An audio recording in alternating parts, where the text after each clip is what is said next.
Hello दोस्तों, कैसे हैं आप लोग। Welcome to my YouTube channel Chem Gateway. आपको बहुत बहुत धन्यवाद मेरे इस यूट्यूब चैनल को, मेरे इस जेई 2024 के रैंक बूस्टर सीरीज को, जो कि एनटीए के सिलेबस पे बेस्ड है, इसको इतना सारा प्यार देने के लिए। आज इसी रैंक बूस्टर सीरीज में आपके लिए अगला चैप्टर लेके आ गए हैं, जिसका आपको बेसब्री से इंतजार था। क्या? थर्मोडायनामिक्स। Yes, thermodynamics. और इसको हम दो पार्ट में कंप्लीट करने वाले हैं, क्योंकि चैप्टर थोड़ा बड़ा हो जाएगा। हमको सारा सिलेबस भी कंप्लीट करना है, हमको प्रीवियस ईयर के जितने टाइप के क्वेश्चन बन चुके हैं या कितने टाइप के क्वेश्चन एक्सपेक्टेड है एग्जाम में आने के लिए, उनको कवर भी करना है। मान के चलिए इस चैप्टर में हम लोग हर एक टॉपिक को कवर करते हुए चलेंगे, जहां से जिस टाइप के क्वेश्चन बन सकते हैं। हाँ दोस्तों, अगर अभी तक आप लोगों ने हमारे इस टेलीग्राम चैनल को ज्वाइन नहीं किया है, तो प्लीज यहाँ पे आपके सामने क्यूआर कोड दिख रहा होगा, इसको स्कैन करिए और डायरेक्ट वहां पे ज्वाइन कर लीजिए। अब इसको ज्वाइन करने से होगा क्या, हमारी आपसे कनेक्टिविटी बढ़ जाएगी, आप हमसे डायरेक्ट क्वेश्चन पूछ पाएंगे। ऐसे समय में आपको कोई डाउट आता है या कोई भी प्रॉब्लम होता है, तो डायरेक्ट आप 1 to 1 हमसे क्या कर पाएंगे, बोलो, करेक्ट कर पाएंगे। तो चलिए हम आगे बढ़ते हैं, देखते हैं कि हमारे एनटीए द्वारा दिया गया सिलेबस क्या है हमारे पास केमिकल थर्मोडायनामिक्स का। तो सबसे पहला पॉइंट है यहाँ पे, fundamental of thermodynamics, system and surrounding. आपको अच्छे से पता होगा कि सिस्टम क्या होता है, सराउंडिंग क्या होता है, extensive and intensive properties, state function, entropy, types of process. आगे हैं, the first law of thermodynamics की बात करेगा, concepts of work, heat, internal energy and enthalpy, heat capacity, molar heat capacity, Hess law of constant heat summation, enthalpies of bond dissociation, combustion, formation, atomization, sublimation, phase transition, hydration, ionization and solution. And the second law of thermodynamics की बात करेंगे तो वहां पे आएगा spontaneity of process, delta S of the universe and delta G of the system age criteria for spontaneity. Delta G standard gives free energy and equilibrium constant. तो ये basic point है जिसको हम लोग क्या करने वाले हैं, यहाँ पे स्टडी करने वाले हैं। तो चलिए स्टार्ट करते हैं। तो देखिए दोस्तों, आपके सामने पहला क्वेश्चन आ चुका है, विच इज इंटेंसिव प्रॉपर्टी। अब बात कर लेते हैं इंटेंसिव प्रॉपर्टी होता क्या है। तो मैं कुछ बेसिक कॉन्सेप्ट आपको बता दूं। आपसे क्वेश्चन आता है, स्टेट फंक्शन पूछ लेता है, कभी कभी स्टेट फंक्शन पूछ लेता है। तो स्टेट फंक्शन पूछे तो आप इनको याद रखना, P B T S H U G, ये सारे कैसे होते हैं, हमारे पास स्टेट फंक्शन होते हैं। जब आपसे कभी पूछे पाथ फंक्शन, तो आपको याद रखना है, पाथ फंक्शन मतलब हमारे पास कौन होता है, क्यू होता है, हीट, और क्या होता है आपके पास, वर्क कैसे होते हैं, पाथ फंक्शन होते हैं। ये आपसे पूछ सकता है एक्सटेंसिव प्रॉपर्टी, एक्सटेंसिव प्रॉपर्टी कौन होगा और इंटेंसिव प्रॉपर्टी कौन होगा। तो देखो ध्यान देना कि हम कैसे फाइंड आउट करते हैं एक्सटेंसिव प्रॉपर्टी कौन होगा और इंटेंसिव प्रॉपर्टी कौन होगा। तो इसको फाइंड आउट करने का सिंपल सा तरीका है, देखिएगा मैं आपके सामने एक छोटा सा यहाँ पे समझाने की कोशिश कर रहा हूँ। मैंने क्या किया, इसको कुछ इस टाइप से बनाया और हमने क्या किया, इसके अंदर कुछ लिक्विड डाल दिया। आप ऐसे सोचो, आपने इसके अंदर क्या डाल दिया, कुछ लिक्विड डाल दिया। ठीक, हम मान लेते हैं इस टोटल कंटेनर का, जो इस कंटेनर है, इसका टोटल जो मास है यहाँ पे लिक्विड का m है, और इसका वॉल्यूम कितना है, बोलो, वॉल्यूम b है, टेम्परेचर कितना है, t है, डेंसिटी कितना है, बोलो, डेंसिटी d है। मैं ये एज्यूम करके चलता हूं। अब देखो मैं आपके सामने क्या करने जा रहा हूं, बहुत ध्यान से देखना। मैं इस कंटेनर को दो पार्ट में डिवाइड कर दे रहा हूं। Are you getting my point. अब बताओ, जब टोटल मास m था, तो अब यहां पे मास कितना आ जाएगा, m/2। इधर मास कितना आ जाएगा, बोलो, m/2। और इसका वॉल्यूम कितना था, b था, तो यहां कितना आ जाएगा, b/2। यहां कितना आ जाएगा, b/2। यहां टेम्परेचर t था, क्या टेम्परेचर t/2 हो जाएगा क्या। तो ध्यान रखिएगा, टेम्परेचर यहां भी T ही रहेगा और टेम्परेचर यहां भी क्या रहेगा, T ही रहेगा। अगर हम डेंसिटी की बात करें, क्या डेंसिटी चेंज हो जाएगा क्या, नहीं, डेंसिटी यहां भी D रहेगा, डेंसिटी यहां भी D रहेगा।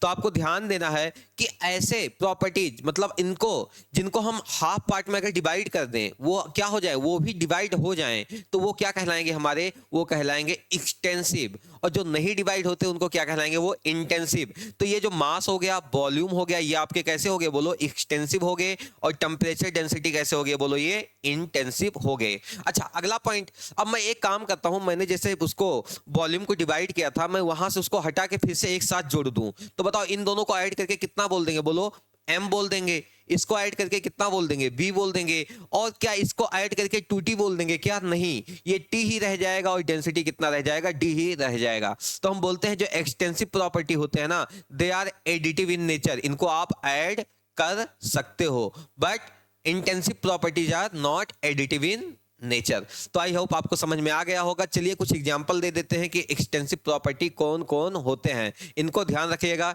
SCBN MUGH। S क्या है आपका, यहाँ पे ये एंट्रोपी हो जाएगा, और C क्या हो जाएगा बोलो, हीट कैपेसिटी हो जाएगा, टोटल हीट हमारे पास क्या है, कैपेसिटी है। और B क्या हो जाएगा, यहाँ पे आपके पास वॉल्यूम हो जाएगा। N क्या हो जाएगा, नंबर ऑफ मोल्स हो जाएंगे। M क्या हो जाएगा, मास हो जाएगा। और U क्या हो जाएगा, टोटल इंटरनल एनर्जी हो जाएगा। G क्या हो जाएगा, गिव्स फ्री एनर्जी हो जाएगा, गिव्स फ्री एनर्जी हो जाएगा। H क्या हो जाएगा, एंथैल्पी हो जाएगा। ये आप लोग ध्यान रखिएगा। एक चीज और ध्यान रखिएगा कि कहीं पे अगर आपके पास लिखा है कि एक्सटेंसिव, क्या लिखा है भाई, एक्सटेंसिव डिवाइड बाय एक्सटेंसिव, तो वो बन जाता है आपका क्या, इंटेंसिव। और कहीं पे पर मास आ जाए, पर वॉल्यूम आ जाए, स्पेसिफिक आ जाए, तो दैट वुड बी आल्सो क्या है, इंटेंसिव। तो मैंने आपको इतने में स्टेट क्या होता है, पाथ क्या होता है, एक्सटेंसिव क्या होता है, इंटेंसिव क्या होता है, सारी चीजों को बहुत अच्छे से एक्सप्लेन कर दिया है। आई होप आपको समझ में आ गया होगा। तो चलिए इस क्वेश्चन का सॉल्यूशन देख लेते हैं। बताइए आंसर क्या आएगा, बताइए, आपने अभी तक सॉल्व कर लिया होगा, बताओ आंसर क्या आएगा। टेम्परेचर कैसा हो जाएगा, बोलिए इंटेंसिव। विस्कोसिटी कैसा हो जाएगा, देखो विस्कोसिटी कितना विस्कस है तो वो भी कैसा रहेगा, चाहे ज्यादा अमाउंट लो या सेम कम अमाउंट लो, विस्कस तो उतना ही रहेगा, तो ये भी कैसा हो जाएगा आपका, इंटेंसिव। डेंसिटी, डेंसिटी भी सेम चीज होगा, कोई फर्क नहीं पड़ेगा। तो आंसर क्या आ जाएगा, all of these. Is this clear everyone, किसी को कोई समस्या। चलिए अगले क्वेश्चन के लिए चलते हैं, फटाफट देखते हैं। नेक्स्ट क्वेश्चन आपके सामने आ रहा है, तो देखिए दोस्तों, आपके सामने अगला क्वेश्चन आ गया है। The magnitude of work done by a gas that undergoes a reversible expansion along the path ABC। बताओ कितना हो जाएगा, वर्क डन कितना हो जाएगा। तो दोस्तों मैं आपको बता दूं, कभी भी इस टाइप से क्वेश्चन आए तो आपको क्या कर लेना है, जो भी आपको एरिया दे रखा हो उसका क्या, जो भी आपको ग्राफ दे रखा हो उसका एरिया आपको क्या कर लेना है, निकाल लेना है। तो हम बोल देते हैं कि वर्क डन जो आएगा यहाँ पे, हम बोल सकते हैं एरिया, क्या करना है, area enclosed under PB curve. आपको बस इतना ही कर लेना है, आपका आंसर आ जाएगा। तो W बराबर कितना आ जाएगा, ध्यान से देखिएगा, यहाँ पे एरिया निकालना है तो आपको पहले एक लाइन ड्रॉ करिए। देखिए अब इसको कैसे निकालेंगे, आप पहले इसका एरिया निकाल लीजिए, इस पार्ट का एरिया निकाल लीजिए जिसका मैं ब्लैक से दिखा रहा हूं। उसके बाद आप लोग क्या करिएगा, इस ग्रीन वाले पार्ट का एरिया निकाल लीजिए या इस ब्लू वाले पार्ट का एरिया निकाल लीजिएगा। देखो कितना आसान हो जाएगा। तो ये कितना हो जाएगा 8, और यहां से कितना से स्टार्ट हो रहा है 2, तो ये टोटल कितना हो जाएगा हमारे पास, ये हो जाएगा 6। यहां पे भी ये कितना हो जाएगा 6, तो यहां से हो जाएगा 6 × 6 प्लस ये क्या करेंगे हाफ इंटू इसका, यहां से कितना हो जाएगा 8 to 12 मतलब 4, और इसका हाइट कितना हो जाएगा, इसका हाइट हो जाएगा हमारे पास 6। इसको सॉल्व करिएगा तो ये आ जाएगा 36 प्लस कितना आ जाएगा 2 2 जा 4, ये कितना आ जाएगा 12।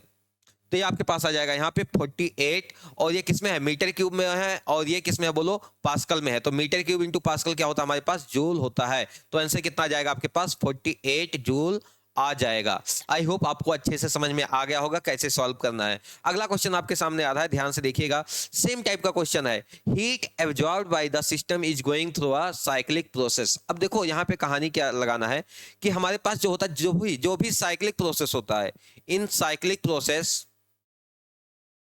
जो स्टेट फंक्शन होते हैं ना, जो स्टेट फंक्शन होते हैं, स्टेट, उनका जो डेल्टा होता है उसका वैल्यू कितना आ जाता है, 0 हो जाता है। तो आप जानते हो डेल्टा यू इक्वल टू क्या होता है, Q plus W, first law of thermodynamics. तो बताओ डेल्टा यू का वैल्यू कितना हो जाएगा, 0। तो हमारे पास कहीं ना कहीं Q बराबर क्या आ जाएगा बोलो, या हमारे पास Q बराबर आ जाएगा माइनस ऑफ W। तो अगर हम वर्क निकाल लें तो क्या हमारे पास हीट में आ जाएगा कि हीट के साथ क्या हो रहा है, तो हम यहाँ पे भी क्या निकालने की कोशिश करेंगे, वर्क निकालने की कोशिश करेंगे। और W क्या होता है बोलो, एरिया अंडर क्या होता है, पीवी कर्व। तो निकाल लीजिए। देखिए यहाँ पे क्या वैल्यू दे रखा है 10, और यहाँ दे रखा है 30, तो इसका हाफ कितना हो जाएगा बोलो, इसका रेडियस कितना हो जाएगा, देखो दोनों साइड से देखो तो 10 आ जाएगा। तो हम इसका एरिया कैसे निकालेंगे, पाई आर स्क्वायर। तो पाई आर स्क्वायर कर दीजिए, पाई और आर कितना है 10 का स्क्वायर। अच्छा अब यूनिट की बात करें तो यहाँ पे देखिए पीबी का मल्टीप्लीकेशन करेंगे तो ये हो गया 10⁻³ पास्कल इंटू इंटू मल्टीप्लाई करेंगे किससे, वॉल्यूम इन लीटर, लेकिन उसको मीटर क्यूब में रखेंगे तो कितना हो जाएगा 10⁻³ मीटर क्यूब। तो इसको सॉल्व करोगे तो कितना आ जाएगा, ये ओवरऑल केवल आ जाएगा जूल। तो आंसर क्या आ जाएगा, पाई इंटू 10² जूल। तो आई होप आपको समझ में आ गया है, C option is our correct. I hope आपको यहां तक कोई डाउट नहीं होगा। चलिए अगले क्वेश्चन के लिए चलते हैं।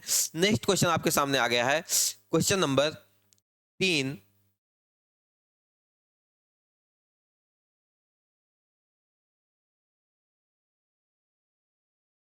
हाँ, तो क्वेश्चन नंबर 4 आपके सामने आ गया है। अगला question, at constant volume 4 mole of an ideal gas when heated from 300 kelvin to 500 kelvin changes its internal energy by 5000 joule, the molar heat capacity at constant volume।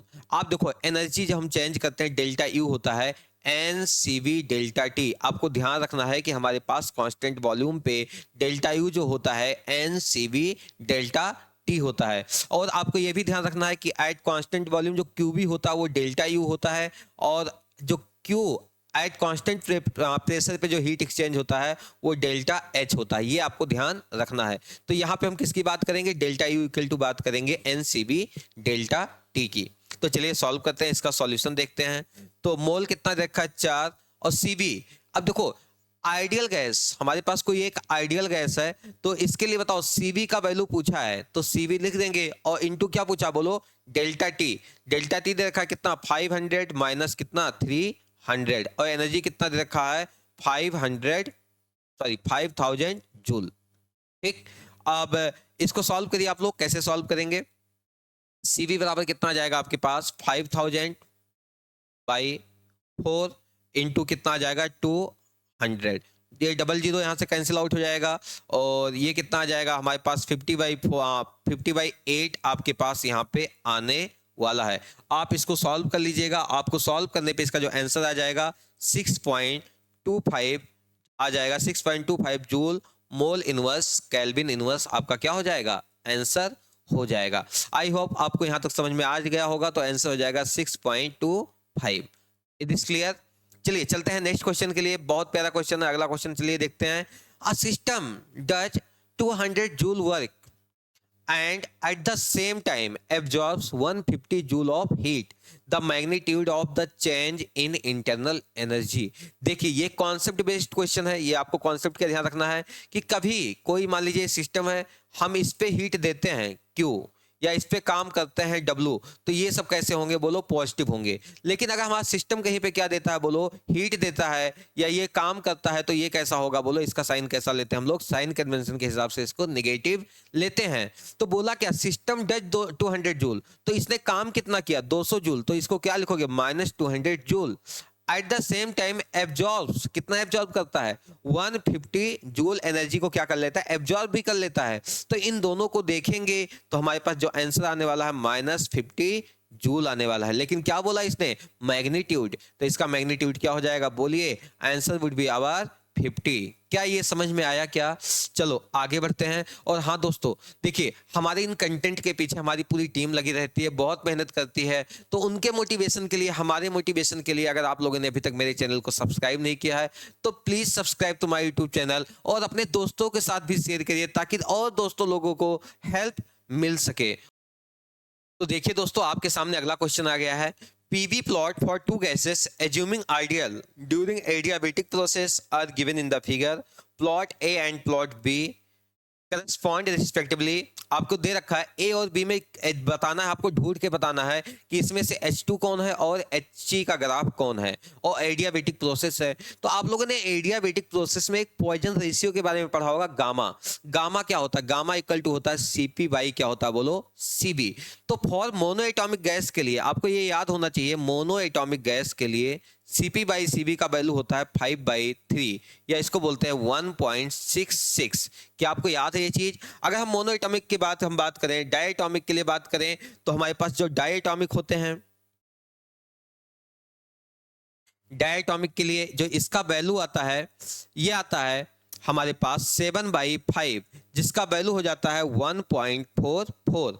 अगर हमारे पास पॉलीएटॉमिक कोई substance है, polyatomic, अब इसमें दो case बनते हैं कि लीनियर है कि नॉन लीनियर है। अगर वो लीनियर है तो उसके लिए वैल्यू सेम रह जाता है 1.44।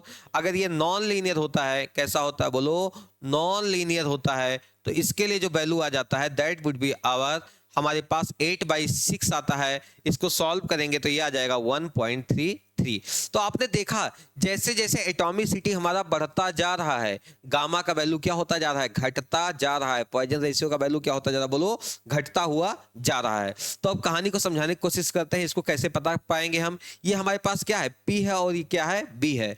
अगर हम PB के power gamma equal to constant, इसका हम क्या करेंगे, डिफरेंशिएशन लेंगे, तो हमारे पास आता है dP/dB equal to minus gamma P/B आता है। ये आपको याद रखना है। तो होता क्या है, यहाँ पे जो स्लोप है ना, गामा का जो स्लोप है, जिसके लिए गामा का वैल्यू जितना ज्यादा होगा उसका स्लोप ही क्या होगा, निगेटिव में उतना ज्यादा होता चला जाएगा। तो बताओ इसके लिए गामा का वैल्यू ज्यादा किसके लिए होगा, डायटोमिक के लिए, मोनोएटॉमिक के लिए। हमारे मोनोएटॉमिक के लिए गामा का वैल्यू क्या आएगा बोलो, हायर आएगा। तो इसका स्लोप भी क्या होगा, ज्यादा होगा। इसका स्लोप भी क्या होगा, ज्यादा होगा। तो ज्यादा स्लोप किसका दिख रहा है हमारे पास, यहाँ पे B का दिख रहा है। तो B इज पावर मोनोएटॉमिक, कैसा, ये मोनोएटॉमिक है। एंड A इज आवर कैसा, डाया एटॉमिक है। ओके, तो आई होप आपको यहां तक समझ में आ गया होगा। तो B के नीचे चिपकाएंगे He और इसके ऊपर चिपकाएंगे क्या, H2। क्या आपको समझ में आया, H2 या कोई भी डायटोमिक मॉलिक्यूल लगा देंगे। तो चलिए चेक करते हैं ऑप्शन में कौन मैच कर रहा है। हमारे पास A हमारे पास है डायटोमिक, नहीं है। हमारे पास डायटोमिक हो सकता है, डायटोमिक नहीं है, डायटोमिक हो सकता है। और B कैसा हो जाएगा, मोनोएटॉमिक। यहाँ पे मोनोएटॉमिक नहीं है, यहाँ पे मोनोएटॉमिक है। So our B option is correct. I hope आपको बहुत अच्छे से समझ में आ गया होगा। चलिए आगे नेक्स्ट क्वेश्चन के लिए हम लोग बढ़ते हैं। अगला क्वेश्चन आ गया, question number 7। For 1 mole of an ideal gas which of these statements must be true? U and H, it depends only on temperatures। ध्यान दीजिएगा, फॉर आइडियल गैस आपको याद करना है कि डेल्टा E होता है NCV डेल्टा T और डेल्टा H होता है क्या, NCP डेल्टा T। अगर इन दोनों के लिए चाहे डेल्टा U की बात करें, चाहे हम डेल्टा H की बात करें, ये दोनों पूरा क्या है, टेम्परेचर पे डिपेंडेंट है फॉर आइडियल गैस। तो जैसे अगर कहीं डेल्टा T का वैल्यू गलती से 0 हो गया तो इनका वैल्यू भी 0 होने वाला है, इनका वैल्यू भी क्या होने वाला है, 0। इसलिए ये बिल्कुल सही बात है। अगला क्या बोला, compressibility factor Z is not equal to 1। अरे भाई क्या बोल रहे हो, अगर आपने स्टेट ऑफ मैटर को चैप्टर से हटा दिया है तो इसका मतलब थोड़ी ना कि हमारे Z का वैल्यू इक्वल टू 1 होगा ही नहीं, आइडियल गैस के लिए होगा, बिल्कुल होगा। ये क्या है, गलत है। तो अगला देखते हैं, Cp minus Cv equal to क्या होता है, R होता है। वेरी गुड, बहुत अच्छा। अगला Du इक्वल टू क्या होता है, Cv delta T for any process. Yes, बिल्कुल सही बात है। तो कौन सा हो जाएगा, A, C और D। चेक करिए कौन सा ऑप्शन हो जाएगा हमारे पास, A, C, D is our first answer. I hope आपको यहां तक समझ में आ गया होगा अच्छे से। सो डियर स्टूडेंट्स, आपके सामने अगला क्वेश्चन नंबर 8 आ चुका है। Adiabatic reversible expansion of a gas is represented by. बहुत प्यारा क्वेश्चन है, ध्यान से देखिए और इसको सॉल्व करने की कोशिश करिए। तो देखिएगा, आपको पता होगा कि Pb के पावर गामा इक्वल टू क्या होता है बोलो, कांस्टेंट होता है। एंड यू ऑल्सो नो कि हमारे पास Pv बराबर क्या होता है, nRT। तो हम लिख सकते हैं यहाँ पे कि वॉल्यूम इज डायरेक्टली प्रोपोर्शनल किसके बोलो, T/P। यही सारा कहानी हो जाएगा, इसी के साथ खेला होने वाला है। तो अब क्या करना, P और B की जगह पे क्या लिख सकते हो बोलो, T/P, क्योंकि इसी में रेशियो सब दे रखा है। तो हम T/P के पावर क्या कर दें, गामा। मैंने क्या देखा ऑप्शन में, देखा यहाँ भी T, यहाँ भी P, यहाँ भी T, P, TP। तो हम इसको उसी टाइप से हम लेके आने की कोशिश कर रहे हैं। तो ये क्या बन जाएगा, P, और ये क्या बन जाएगा, T टू पावर गामा, और क्या बन जाएगा, P to power minus gamma. तो इसको और सॉल्व करिएगा तो ये क्या बन जाएगा, P1 minus gamma T to power gamma. तो ये हमारे पास इक्वल टू क्या आ जाएगा बोलो, कांस्टेंट। यस और नो। तो हम इसको लिख सकते हैं P1 के पावर 1 माइनस गामा, P1 के पावर गामा इक्वल टू क्या लिख सकते हैं, P2 के पावर 1 माइनस गामा, T2 के पावर गामा। तो देखो ये रिलेशन कहीं पे फिट बैठ रहा है क्या, चलिए चेक करते हैं फटाफट। अगर हम इसको बनाने की कोशिश करेंगे तो ये क्या होगा, T1, अगर हम इसको बनाने की कोशिश करेंगे तो बनेगा क्या, P1 बाई P2 के power 1 minus gamma equal to, सामने क्या आएगा, यहाँ P1 है तो सामने T2 दिख रहा है, T2 by T1 to power gamma. ऐसा कुछ आपको देखने को मिलेगा। चेक कर लेते हैं सारा ऑप्शन। T1 के सामने कौन दिख रहा है, P2 दिख रहा है, ठीक है। तो हो सकता है, ऑप्शन हो सकता है T1/T2 के पावर गामा, हाँ उल्टा किया, इसको रिवर्स कर देते हैं, T1/T2 पावर गामा, और ये क्या हो जाएगा बोलो, P2/P1 के पावर गामा, हाँ ये ऑप्शन हो सकता है। आगे देख लेते हैं, T1 के सामने P1 आधा नहीं होगा, और T1 के सामने P2 आधा हो सकता है, लेकिन यहाँ पे देखिए, यहाँ पे गामा हमारे पास क्या हो गया, गामा -1 हो गया, लेकिन हमारे पास क्या है, 1 माइनस गामा है। तो दैट्स व्हाई आपके पास यहाँ पे आंसर क्या हो सकता है बोलो, गलत हो सकता है। अगर इसको कुछ रिवर्स करके दे दिया होता तो एक बार हम सोचते कि ऑप्शन हो सकता है, लेकिन ये बिल्कुल आपके पास ऑप्शन होने वाला नहीं है। तो हमारे पास आंसर क्या हो जाएगा बोलो, पहला ऑप्शन करेक्ट हो जाएगा। आई होप आपको ये अच्छे से समझ में आ गया हो। ऐसे आगे कोई भी क्वेश्चन आए, कुछ भी चेंज करके देखे, तो आप उसके बेसिस पे चेंज कर लेना, पीबी बराबर NRT लगा के। चलिए नेक्स्ट क्वेश्चन की तरफ चलते हैं। क्वेश्चन है कि for the reaction A liquid है, चेंज हो रहा है किसमें बोलो, टू बी गैस में चेंज हो रहा है। डेल्टा यू दे रखा है 2.1 किलो कैलोरी, डेल्टा एस दे रखा है 20 calorie, kelvin inverse at 300 kelvin, delta G क्या होगा। तो देखिएगा डेल्टा जी बराबर क्या होता है बोलो, डेल्टा जी बराबर क्या होता है, delta H minus T delta S. और डेल्टा एच क्या होता है, आपने पढ़ा होगा, डेल्टा एच इक्वल टू होता है delta U plus del n g R T. तो इन सारी वैल्यू को यहाँ पे पुट कर लेंगे डेल्टा जी निकालने के लिए। डेल्टा एच बराबर क्या हो जाएगा, delta U plus delta n g R T minus T delta S. सारे वैल्यू को पुट करते हैं। डेल्टा यू का वैल्यू देखा 2.1 into 10⁻³ calorie, plus delta n g का वैल्यू कितना हो जाएगा, gaseous mole of product minus gaseous mole of reactant. तो हमारे पास सीधे इसका आंसर आ जाएगा कितना, 2, आर का वैल्यू पुट करेंगे 2, और टेम्परेचर कितना है 300, माइनस माइनस माइनस कितना टी, और टी कितना है 300 इंटू डेल्टा एस का वैल्यू पुट करेंगे आप लोग कितना 20। अब इसको आपको क्या कर लेना है, फटाफट क्या कर लेना है, सॉल्व कर लेना है। इसको सॉल्व करेंगे तो आपके पास यहाँ पे सॉल्व करने पे आंसर आएगा 10⁻³ इंटू 3.3 माइनस आ जाएगा आपके पास 6। आगे अब आप इसको सॉल्व करेंगे तो ये आ जाएगा -2.7 इंटू 10⁻³ किलो कैलोरी पर मोल। आई होप आपको ये समझ में आ गया होगा। तो इसका आंसर कितना आ जाएगा बोलिए, इसका आंसर आ जाएगा -2.7 इंटू 10⁻³। ओके, तो चलिए अब हम नेक्स्ट क्वेश्चन के लिए चलते हैं। आई होप आपको यहाँ तक समझ में आ गया होगा, किसी को कोई दिक्कत नहीं होगा। चलो अगला क्वेश्चन है क्वेश्चन नंबर 10। बहुत प्यारा क्वेश्चन है। इसको यहाँ पे आपके पास मान लीजिए कॉन्सेप्ट लग रहा है, इलेक्ट्रोकेमिस्ट्री का भी कॉन्सेप्ट लग रहा है। देखो बोला क्या है, the Gibbs energy change in joule for a given reaction Cu2 plus equal to Sn2 plus, इसका कंसंट्रेशन दे रखा 1 मोलर एट एंड कितना टेम्परेचर दे रखा 298 केल्विन। बोला है कि ये रिएक्शन हो रहा है CuS Sn2 plus aqueous Cu2 plus aqueous और प्लस Sn सॉलिड, और यहाँ पे कुछ रिडक्शन पोटेंशियल आपको दे रखा है। तो F का वैल्यू बोला है इतना लेना है, सॉल्व करिए। ठीक है, तो आप लोगों ने अब चलिए स्टार्ट करते हैं, इसको सॉल्यूशन देखते हैं। डेल्टा जी आप लोगों ने पढ़ा होगा, डेल्टा जी बराबर क्या होता है, delta G not plus RT ln Q। क्या तुम्हें याद है ये चीजें, बिल्कुल सही। तो आप डेल्टा जी नॉट क्या होता है, पहले डेल्टा जी नॉट निकाल लेते हैं, क्या हो जाएगा -NFE नॉट ऑफ किसका, सेल। अब इनॉट सेल क्या होता है, जो इनॉट सेल होता है ना, वो ध्यान रखिएगा, इनॉट सेल होता है रिडक्शन पोटेंशियल। इनॉट सेल जो होता है रिडक्शन पोटेंशियल ऑफ किसका होता है बोलो, कैथोड का होता है। किसका होता है बोलो, कैथोड का होता है, माइनस इनॉट रिडक्शन पोटेंशियल ऑफ किसका होता है बोलो, एनोड का होता है। तो आपको ये चीजें थोड़ा आपको ध्यान रखना होगा। तो आइए अब देखते हैं, हम यहां पे देखें, रिएक्शन में देखें, तो जिसका आपको एक और पॉइंट पता होगा, एनऑक्स, ये आपको याद है क्या, एनऑक्स मतलब जिसका ऑक्सीडेशन होता है वो कौन बनता है बोलो, वो बनता है एनोड, याद है। और जिसका रिडक्शन होता है रेड कैट, ये दोनों याद रखना है। तो जिसका रिडक्शन होता है वो कौन बनता है बोलो, वो बनता है कैथोड। जिसका रिडक्शन होता है वो क्या बनता है, कैथोड। तो आइए देखते हैं यहाँ पे रिडक्शन किसका हो रहा है, ऑक्सीडेशन किसका हो रहा है। देखिए आप Cu देखो, Cu कहाँ जा रहा है, Cu2 प्लस, तो इसका तो ऑक्सीडेशन हो रहा है, इसका क्या हो रहा है ऑक्सीडेशन। तो ये क्या बनेगा अपना एनोड, क्या बनेगा एनोड।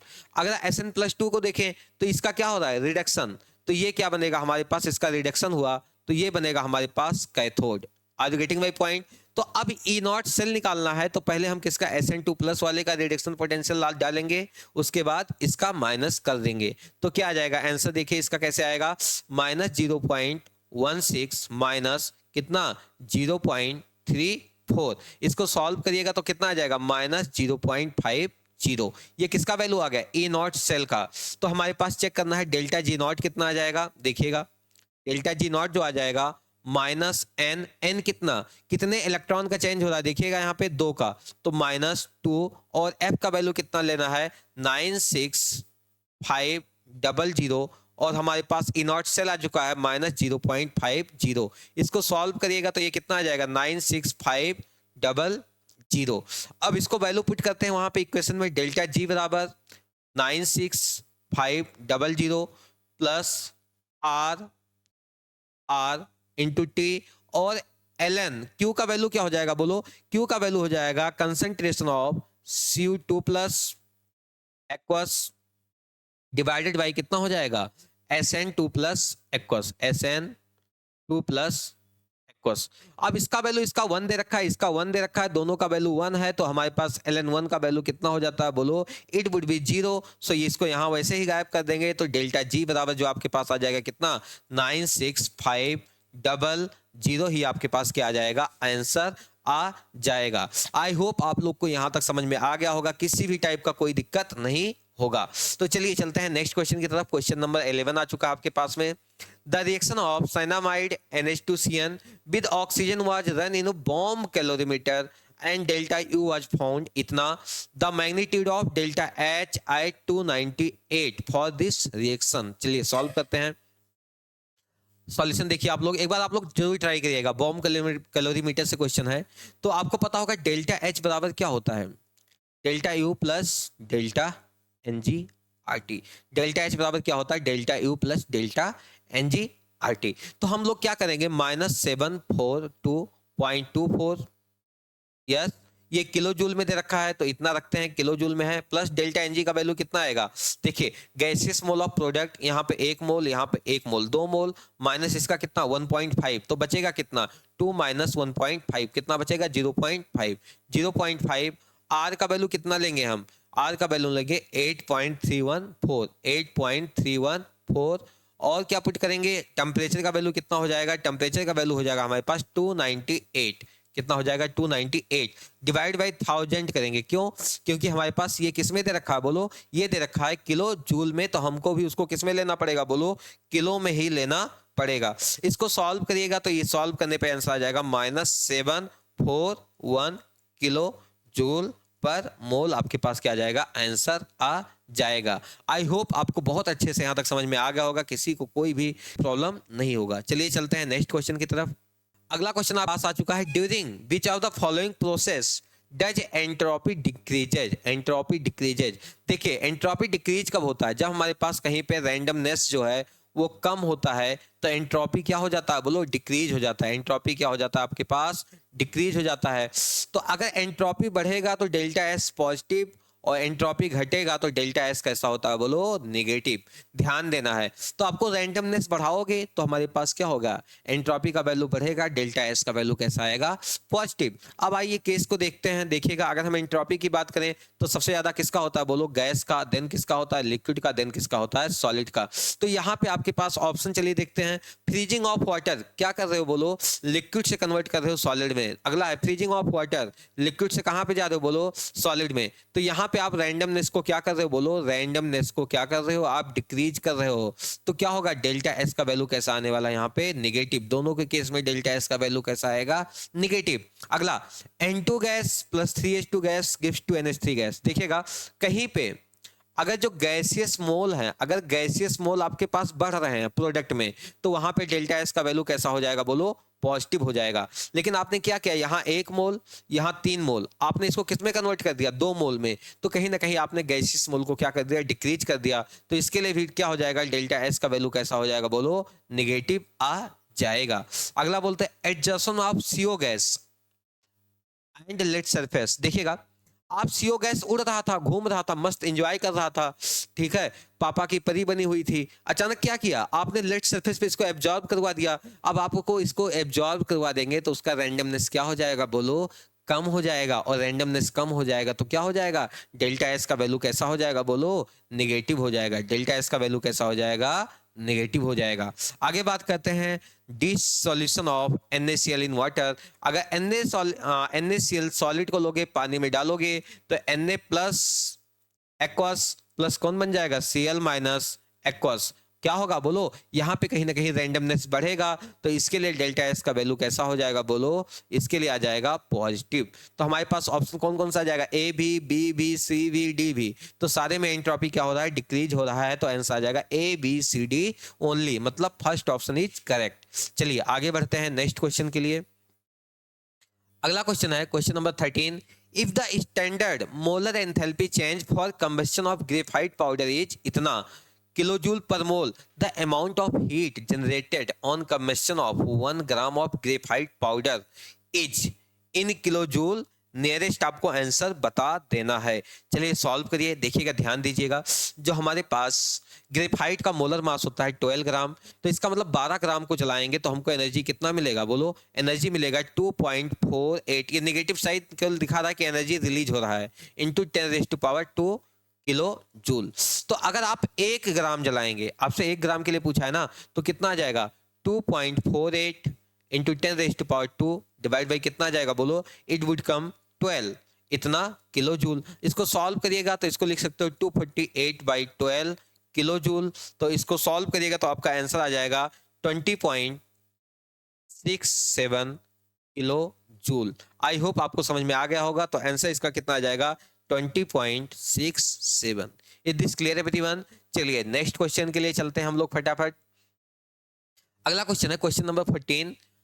अच्छा देखिए, आप लोग वीडियो को पॉज करके क्वेश्चन जरूर सॉल्व किया करिए, ठीक है। At 298 kelvin the enthalpy of fusion of solid X is 2.8 kilo joule per mole and the enthalpy of vaporisation of the liquid is कितना 98.2 kilo joule per mole. The enthalpy of sublimation of that substance. बहुत प्यारा question है। देखिएगा होता क्या है, solid से हम लिक्विड पे गए और लिक्विड से कहां पे गए, गैस पे। तो इसके लिए जो हम डिफाइन करते हैं डेल्टा H फ्यूजन बोलेंगे। इसके लिए क्या बोलेंगे बोलो, इस प्रोसेस के लिए बोलेंगे हम डेल्टा H क्या, वेपोराइजेशन। लेकिन अगर हम डायरेक्ट यहां से यहां पहुंच जाएं तो उसको लिए क्या बोलेंगे, डेल्टा H क्या बोलेंगे, सब्लिमेशन बोलेंगे। तो आप देखो जो डेल्टा H सब्लिमेशन होगा वो क्या हो जाएगा बोलो, डेल्टा H हो जाएगा आपके पास फ्यूजन प्लस डेल्टा H क्या हो जाएगा आपके पास, वेपोराइजेशन। तो आपको दोनों को क्या कर लेना है, सिंपली क्या कर लेना, ऐड कर लेना है।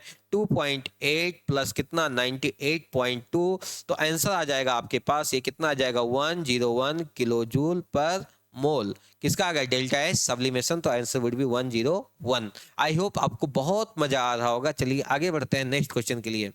देखिए और सॉल्व करिए। A heat engine carriage 1 mole of an ideal gas monoatomic gas around the cycle as shown in the figure. The amount of heat added in the process AB and heat removed in the process CA। ये AB के बारे में बात कर रहा हूँ, CA के बारे में बात कर रहा हूँ। तो देखिएगा ये जो आपका AB प्रोसेस है ये कांस्टेंट वॉल्यूम पे हो रहा है। AB कहाँ पे हो रहा है बोलो, कांस्टेंट क्या है वहां पे, वॉल्यूम है, ये आपको ध्यान रखना है। और जो आपका दूसरा प्रोसेस हो रहा है कौन सा, CA प्रोसेस में क्या हो रहा है, CA जो प्रोसेस है वहां पे कांस्टेंट क्या है बोलो, कांस्टेंट क्या है, प्रेशर। तो इसके लिए आपके पता है कि हमारे पास जो हीट एक्सचेंज की बात करते हैं एट कांस्टेंट वॉल्यूम क्या होता है, डेल्टा ई। हमारे पास ये जो हो जाता है क्यू बी होता है, डेल्टा यू होता है, और पी के लिए कांस्टेंट प्रेशर के लिए क्या होता है, डेल्टा एच होता है। तो हम लोग इसके लिए ए बी के लिए डेल्टा यू निकाल लेंगे और क्यूपी के लिए क्या निकाल लेंगे, डेल्टा एच। चलिए निकाल लेते हैं। तो पहले हम ए बी के लिए निकाल लेते हैं कितना एक्सचेंज हुआ हीट का, क्या लगाओगे n C B delta T. अच्छा मोनो एटॉमिक गैस दे रखा है, तो मोनो एटॉमिक गैस के लिए आपको ध्यान रखना है सीपी और सीबी का वैल्यू पता होना चाहिए। सीबी का वैल्यू होता है 3/2 R होता है और सीपी का वैल्यू होता है 5/2 R होता है। तो इनका हम लोग यहाँ पे यूज करने वाले हैं। तो मोल कितने दे रखे हैं हमारे पास, मोल देखिए 1 मोल दे रखा है, तो 1 × 3/2 R। और टेम्परेचर में चेंज कितना आया, T1 से कहाँ T2 300। तो इसको सॉल्व करिएगा, तो इसको सॉल्व करेंगे तो ये आ जाएगा 1.5 इंटू 300 और r मतलब हमारे पास आ जाएगा कितना 450 r आ जाएगा। प्रोसेस कहाँ से कहाँ तक के लिए बोलो, जो हीट एक्सचेंज हुआ कहाँ से, a से b के लिए। तो अब आपके पास a option, b option, c में से कोई भी सही हो सकता है। अगला आते हैं q कहाँ से, c से a आते हैं, तो इसके लिए क्या लगाएंगे, डेल्टा h। डेल्टा h का फॉर्मूला क्या होता है बोलो, NCP डेल्टा t। इसके लिए क्या होता है, NCB डेल्टा टी। तो n का वैल्यू कितना है 1 मोल, और Cp का वैल्यू कितना हो जाएगा हमारे पास 5/2r, और डेल्टा टी का वैल्यू हो जाएगा 450 से गया है 300 पे, तो इसको माइनस करेंगे तो -150 आपके पास आ जाएगा। इसको आप लोग सॉल्व करिएगा। सॉल्व करने पे इसका जो आंसर आ जाएगा देखिए कितना आ जाएगा, -150 इंटू 2.5 r। तो ये अराउंड आपको सॉल्व करने पे आ जाएगा माइनस का 375 r आ जाएगा। तो आई होप आपको समझ में आ गया होगा। सो यहाँ पे मैच कौन सा कर रहा है आपका, सी ऑप्शन इज मैचिंग। तो आई होप आपको यहाँ तक अच्छे से समझ में आ गया। चलिए नेक्स्ट क्वेश्चन की तरफ चलते हैं, जिसका आपको जवाब देना है, कमेंट करना है। तो इस क्वेश्चन को देखिए और इसको सॉल्व करने की कोशिश करिए और कमेंट करिए। तो आज के लिए हम लोग इतना ही रखेंगे। नेक्स्ट क्लास में इसी चैप्टर को कंटिन्यू करेंगे और उसमें हम आगे उस पार्ट में कंप्लीट करने वाले हैं। तो अभी तक आप लोगों ने मेरे चैनल को सब्सक्राइब नहीं किया है तो please do like share and subscribe.